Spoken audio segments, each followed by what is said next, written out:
Hey guys, welcome to week 7 of the Tea in Tokyo podcast. My name is Saumya. And I am Ellie. Well, this week was more chilled out than other weeks. We hung out with some new friends from work. When I say we, I mean Saumya. And we ate some good food. Yeah, that's right. That's pretty much it. It's more that and slightly more coming up right now.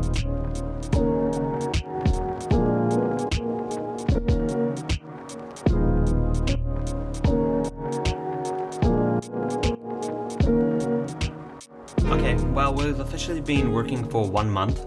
So how's the first month of working going? What do you reckon? I think it's going well.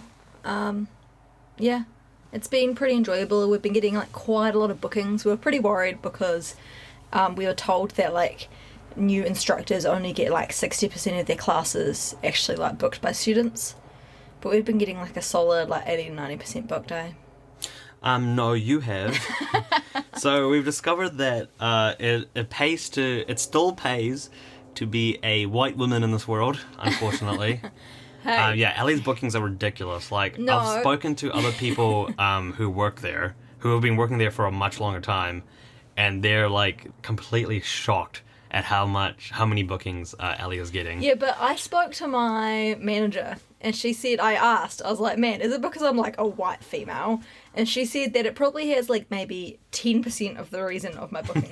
Bullshit, 10%. No, the reason No way, 10%. is because I have a great profile, okay? Yeah, no, I doubt that. That might have, I reckon it's 90-10. No 90%. way! Honestly. No, because They boss... say you average, about 67% booking for the first 6 months that you're there.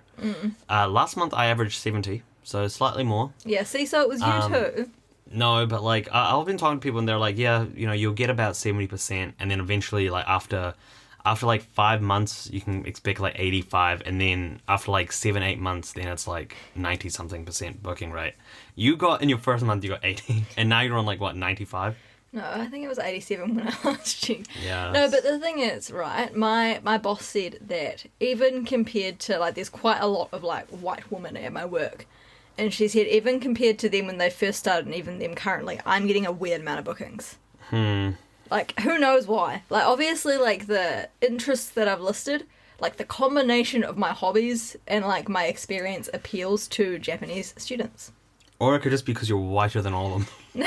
You're like the queen white. No, I think, I haven't even been getting, creepy guys, though. That's the thing. I haven't had any creepy people. Yeah, but, just because they're not obviously... And they don't have to be creepy. They just want to, be with the girl that's white from New Zealand.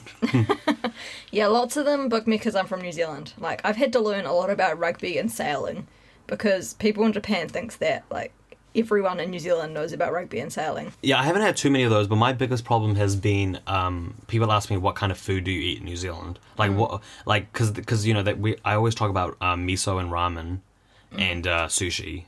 And I always talk about how much I like that. And they're like, oh, if I go to New Zealand, what should I have?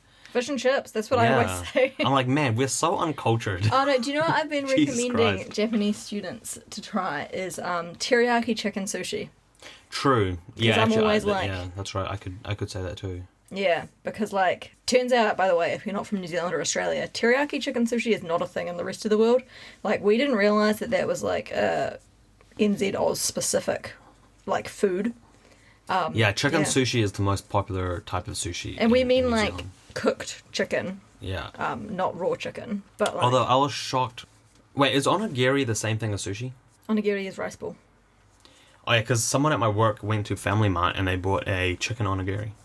Oh yeah. So apparently that is kind of a thing. But I think I think that's a difference though, right? Onigiri, maybe they have chicken, but when it comes to sushi is just seafood. Well, sushi is raw fish. That's what it means. It means it's a raw fish on rice. What we consider in New Zealand sashimi would be, this is what my students have told me, what we consider to be sashimi, specifically, a little ball of rice with raw fish over top, is what most Japanese people would think of when you say sushi. Okay, and yeah, you're right. So what I probably should suggest sushi Like chicken sushi for people that go to New Zealand. Because at the moment, all I've got is fish and chips, pavlova, which people don't even eat that much anyway. Yeah, but you may as well try it. Pavlova, who wants to try that? Or if you recommend Queenstown to them, Fergberg. True, actually. I could recommend like specific places to eat. Yeah, that's actually smart. That's what I've been doing. Burger, yeah. I should recommend that, actually. I haven't thought of that. I've never even been stargazing at Lake Tekapo, but I have recommended to every single one of my students to go stargazing at Lake Tekapo. Because you can like look up the pictures on Google and go see, and they'll all be like so amazed by how beautiful it is. So even though the closest we've got is like stargazing at Lake Benmore, which is basically the same, all of them are going to be going to Lake Tekapo. Yeah, and I've been telling everyone to hike, even though I don't hike. Oh yeah, I'm saying. I was like, oh man, you'll love hiking. You need to go on like a 2-day hike around blah blah blah. Yeah, I've been recommending everyone to go to Queenstown, even though I've only been there a couple of times. Yeah. But Queenstown's kind of the place to go. Everyone that I've met who has gone to New Zealand has been to Queenstown. Yeah. Unless they did like a homestay in Auckland or something. Yeah, one of the ladies at my work did like an exchange in New Zealand, and she stayed in Hamilton for the whole time. I was like, well, that must have been disappointing. Oh, she spent like a couple of months in Auckland. Although, to be fair, when I went to Hamilton for my cousin's wedding... turns out Hamilton's a lot better than we expect it to be. It has a really good garden in the middle. Like, way better than the one in... Like, it's funny because, like, Christchurch is known as the garden city, but I reckon Hamilton has a better garden. Oh, Sam, you don't say that. How dare you? Honestly. Everyone knows that Hamilton is, like...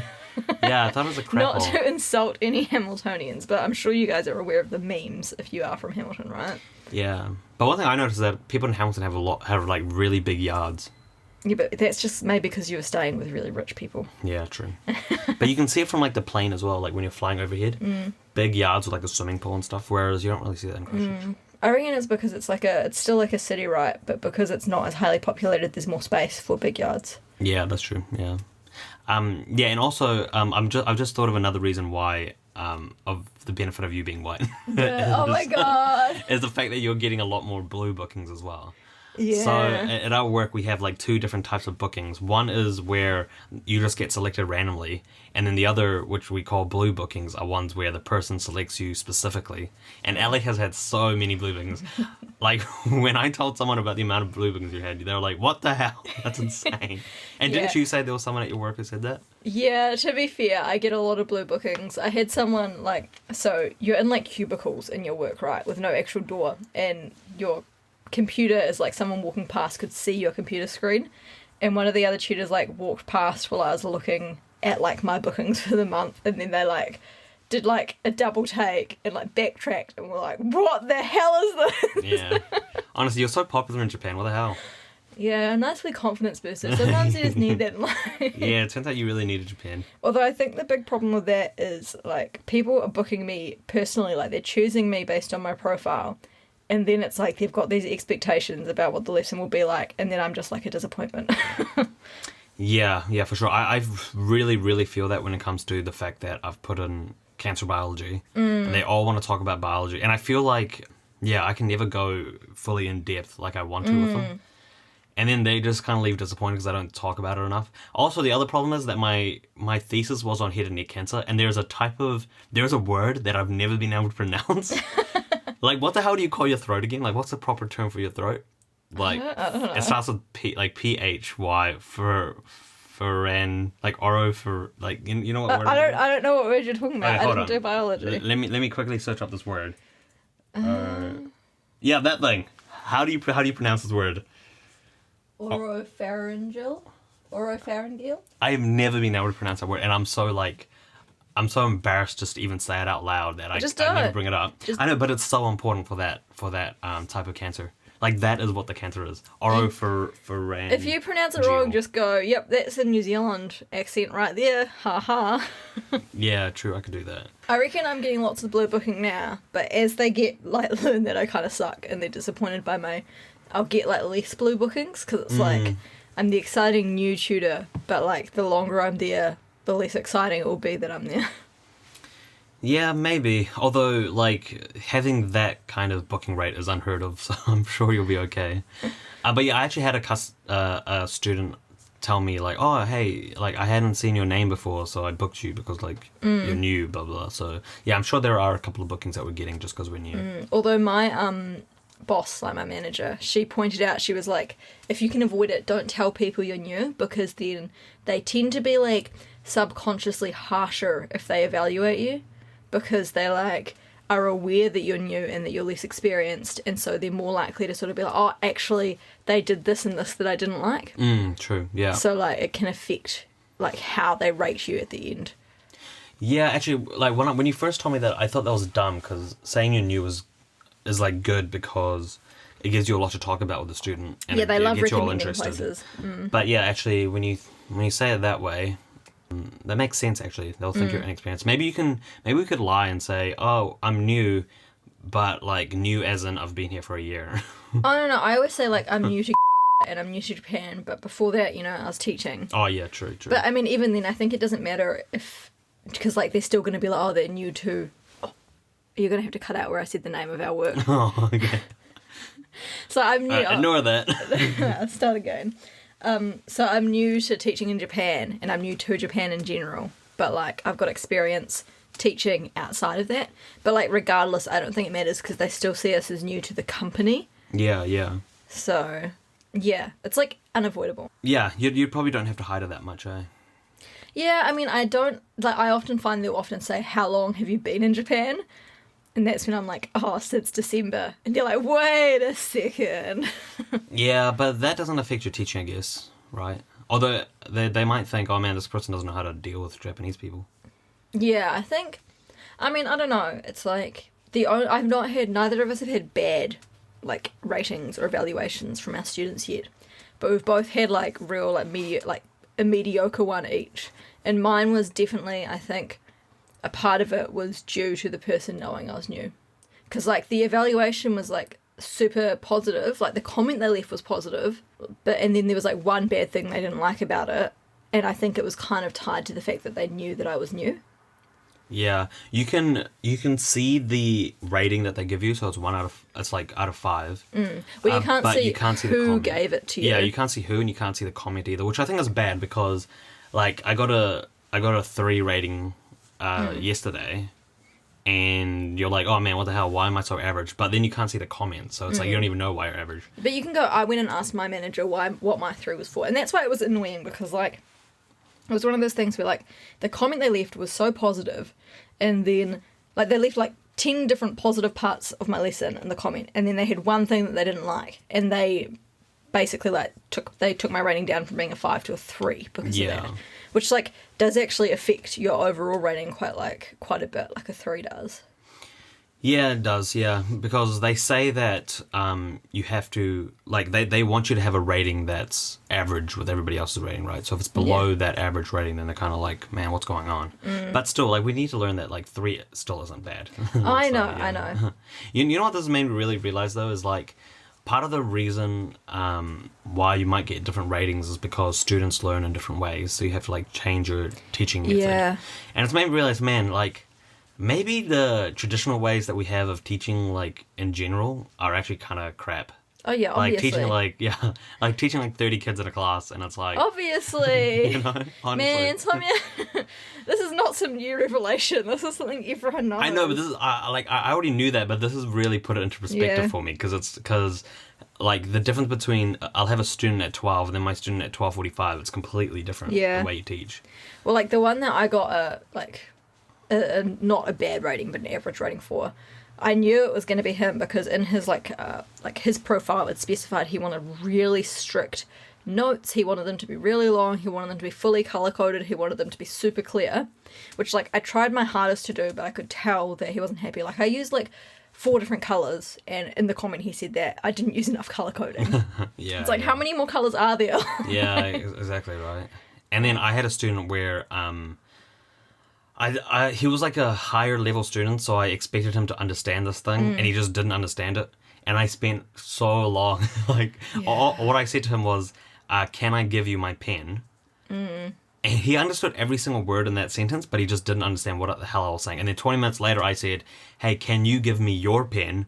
And he gave me his pen, and he was like, oh, I totally understand what that means. And I was like, holy shit, like, oh my god, like, yeah, there are like these nuances when you teach that you really have to, they really have to get. And it really sucks when you're in that situation where you just like, you can't think of any other way to explain what you're trying to explain. Yeah, you know, one way that I've actually done this by accident, and I've hated it every time I did it.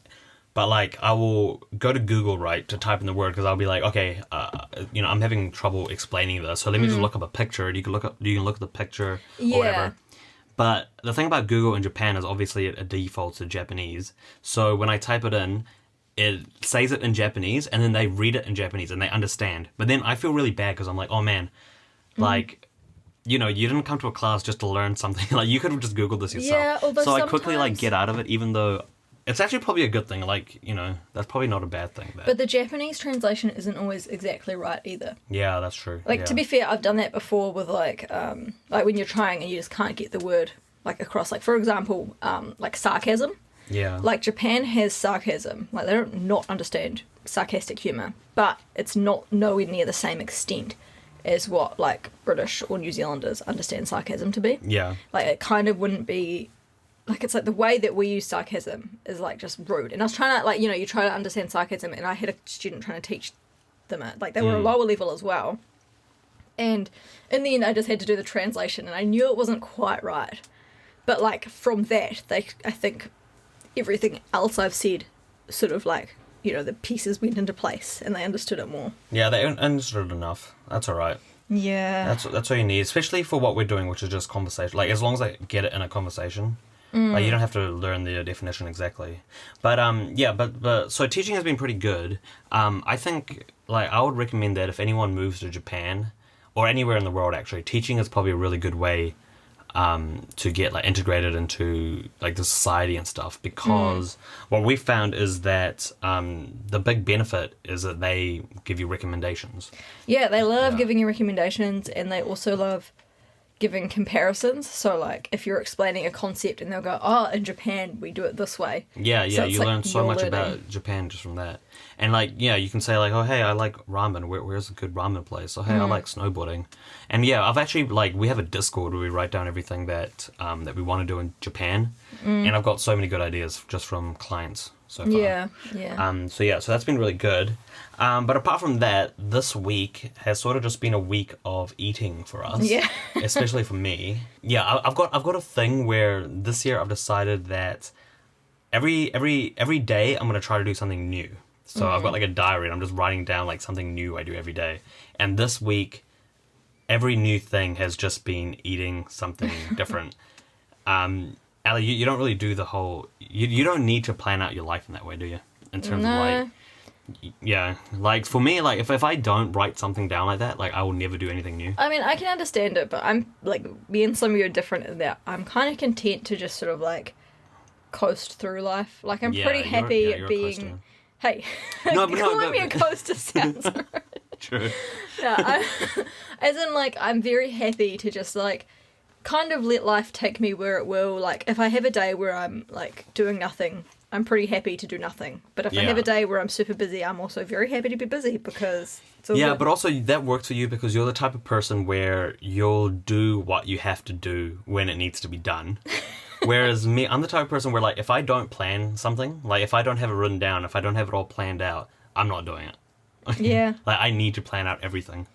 Yeah. Is that like how, could that like come back to like our way of living? And that, like, when I see like chores that need to be done, I will just do them straight away. I'll vacuum, I'll do the laundry. Yeah, probably. Somebody needs to have like on Tuesday at 10 p.m. I am going to do if we had one of those like chore wheel things where you spin the wheel. Yeah. Then I'd probably do like twice as many chores. Oh, well, man, maybe I'll make one of them. But yeah, so this week we ate a lot. So, also another exciting thing along with the eating is I have friends now. Yeah, Even this more bastard friends. has made more friends than me. Yeah, Ali made our first friend here through Bumble, but I've made some friends through uni now. Through work. Yeah, I'm so jealous. Which Ellie has yet to do. Well, I've made friends through it. Like, I've caught the train with some people from work. Yeah, true. Like, You're friends with them, but you just haven't done anything outside. It's like of work more yet. like work acquaintances. Like, Yeah, I've not hung out anywhere outside of the work environment. I went to a craft beer place. It was called Easy Kyoda Breweries. Let me have a look at what this is. Where is this? Which one am I looking at? Oh, yeah. Issei Kyoda. Yeah. It's a craft beer place. It was really good. They have so good chicken. Like, it's delicious.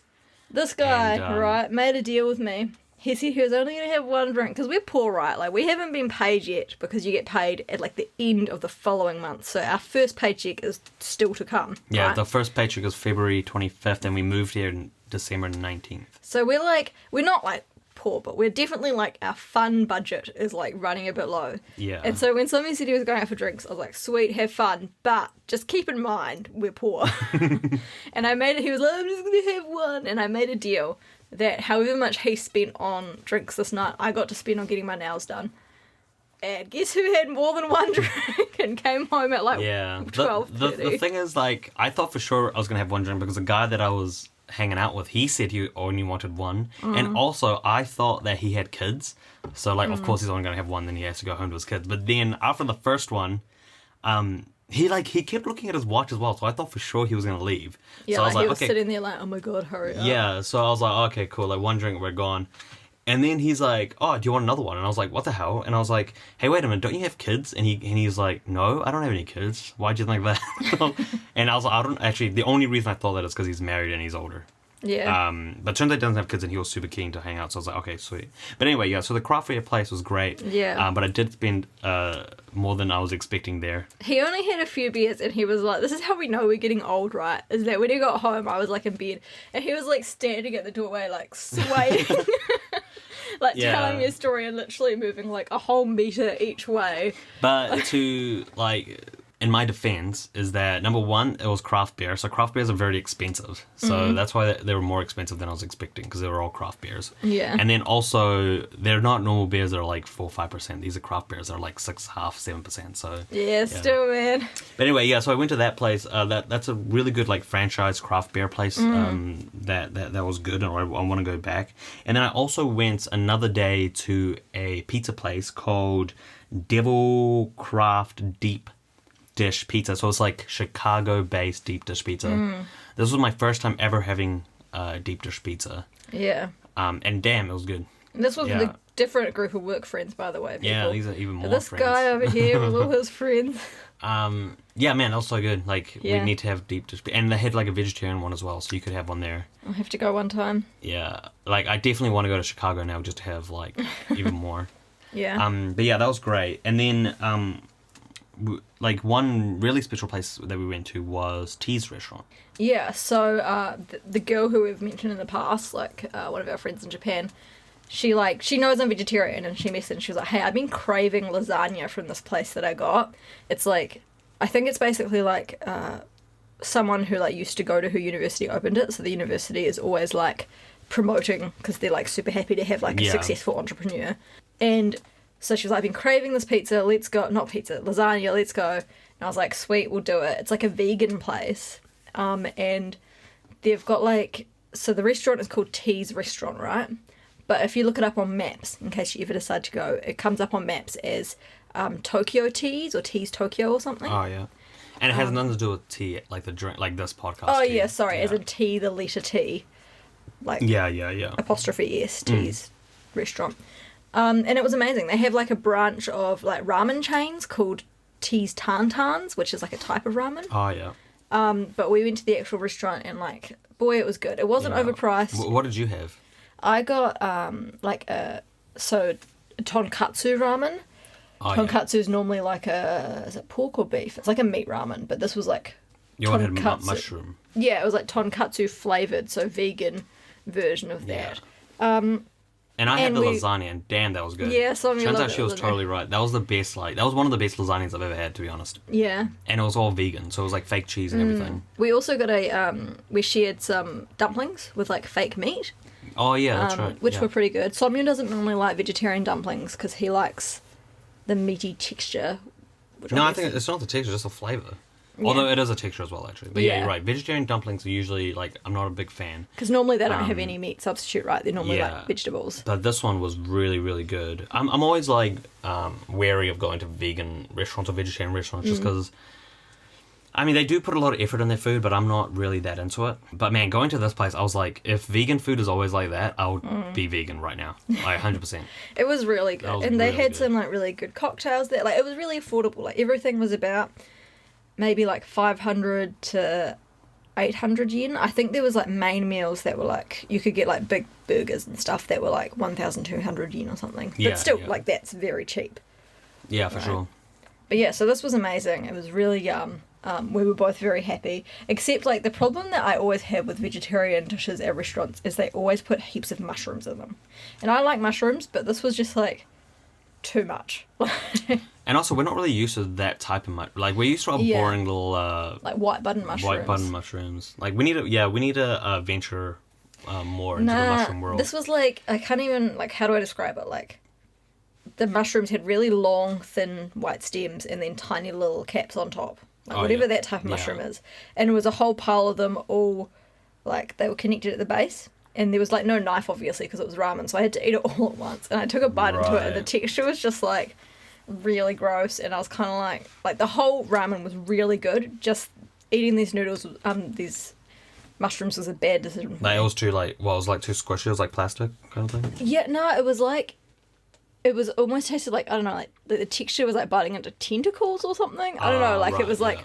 you know that texture, like Yeah, where yeah, it's yeah. like kind of like a crunch but like squishy. Yeah, yeah. Yeah, and it was like a lot of them, and I was like, I'm at a restaurant, I can't like spit this out into my hand, so I had to sort of like awkwardly like force myself to like Yeah. chew it and swallow. So apart from that, my meal was delicious. Yeah, that was great. And then I also actually had a vegan beer there as well. And I didn't understand what vegan beer even was, because vegan, like a beer would be vegan.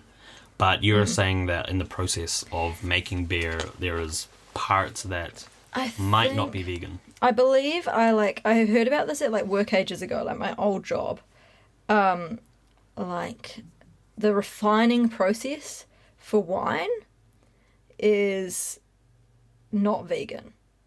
Or like, for example, lots of beers as well like have honey, which makes it like, which alcohol is not vegan? Oh, here we go. So like, for example, Guinness is not vegan because it uses isinglass in its production, which is made from the bladder of fish. Man, what the hell, eh? Yeah. How do people even like discover that? Yeah. And what process is that? You know, is that Yeah. like to filter? Maybe fish bladders are a good filter. I don't know. I mean, I don't know something. what it is, but yeah, so apparently not all alcohol is like vegan or vegetarian. Okay. Well, yeah. Well, yeah. So the beer being vegan also made me realize even more that I could be vegan. Like, yeah. It turns out you can have everything that's vegan and it could be delicious. Like Saumya liked it so much, his food so much, that he ended up getting like fries afterwards or like wedges. Oh And it yeah, had, I like, will say though, the wedges, which were disgusting. Oh really? Here's the thing that I realized about Japan so far is that there isn't one place that has good fries Yeah. or wedges apart from McDonald's. But how was the sour cream in your wedges? That was good. Because it was fake sour cream. It was Oh, was vegan. it? Well, yeah, it was vegan Oh, sour of course cream. it was. Yeah. Holy shit. Yeah. Oh, in that case, that was delicious. But the wedges were bad. Like the inside was like too soft. Like it wasn't. Oh, but see, that's the type of chips that I like. So maybe they're my type yeah, of wedges. maybe. I like really squishy chips. Yeah. Also, like when I went to a bar the other night, I had fries and like those were bad and like I don't know. They just don't put enough oil in it. I'm used to like really fatty chips like you get in New Zealand, and here it's just not fat enough. I think. Yeah. But that's all right. Everything else is great. Yeah. And also the other foods that I tried this week for the first time is one that I can't believe we haven't tried yet. Is convenience store food. Oh, well, like like an the actual meal. like the bento boxes. Yeah, like a whole meal from a convenience Oh, store. yeah. Where they heat it up in the microwave for you and everything. That meal was like $3-4, and it was a full like huge meal. Yeah, that's probably what I'm gonna get for lunch from now on if I have to buy it at work. Yeah. Yeah, that's so good. What a great idea having like full meals at restaurants. See, this is where at a my convenience store. vegetarianism comes to bloody haunt me, because all I can get at those is I always get, and I couldn't get this if I was vegan, because I always get the egg sandwich. Which, Yeah, by the way, yeah. Japan does egg sandwiches very well. Like, but you know, it sort of limits my options. Actually, yeah, that's the one thing that would struggle with if we became vegan. Yeah. We've literally been we've been living on eggs the last month. Yeah, like eggs are just a nice, easy, solid source of like protein. Yeah. But like I think we need to definitely start like making sure we're getting cruelty-free eggs, because that was easy in New Zealand. And the first time we bought eggs here, we did, but we haven't been able to find that same brand since. Yeah, plus we don't really know how to read So we need Yeah, to I have find a out. screenshot on my phone of some website that tells you which symbol means free range. Right, yeah. And we did get that the first few times, but I think we've kind of been lazy lately, which is really bad, really bad. Yeah, because we're just going to the closest supermarket. Yeah, and finding... I really don't like the idea of cage. Yeah, Cage eggs. It's very cruel. But yeah, so you definitely wouldn't be able to eat much from a convenience store, especially because the meal that I got, it literally had 4 different types of meat. And a sausage it had. What I've noticed, something that's real popular is a patty, a meat patty that you would find in a burger. But they love just having that with rice. Oh yeah, it's called Hamburg. Hamburg. So hamburger, but it's Hamburg. Right. I think it's a weird mistranslation from back in the day when maybe some European person described the type of food they had to someone in Japan. Surely Hamburg is how you pronounce it in German. Yeah, well, European person, right? Yeah. That someone described a hamburger or something. Oh, and right, then, and they just thought. And then it was a mistranslation because Yeah, it would maybe. be it would be a meat patty over rice, and then there'll be some sort of gravy sauce over it, right? Yeah, my meal. Yeah, exactly. It was that with the gravy. It had a sausage and it had chicken. Yeah. I had so much meat. So I tried that one, and then the other thing is just normal mall food in Japan is really good.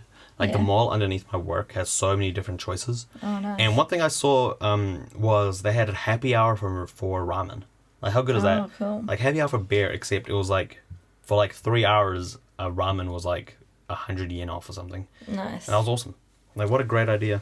One thing that Japan does weird, I can't remember if I've talked about this in a previous podcast, is when you get a tea, a black tea with milk in a cafe, it's a tea latte.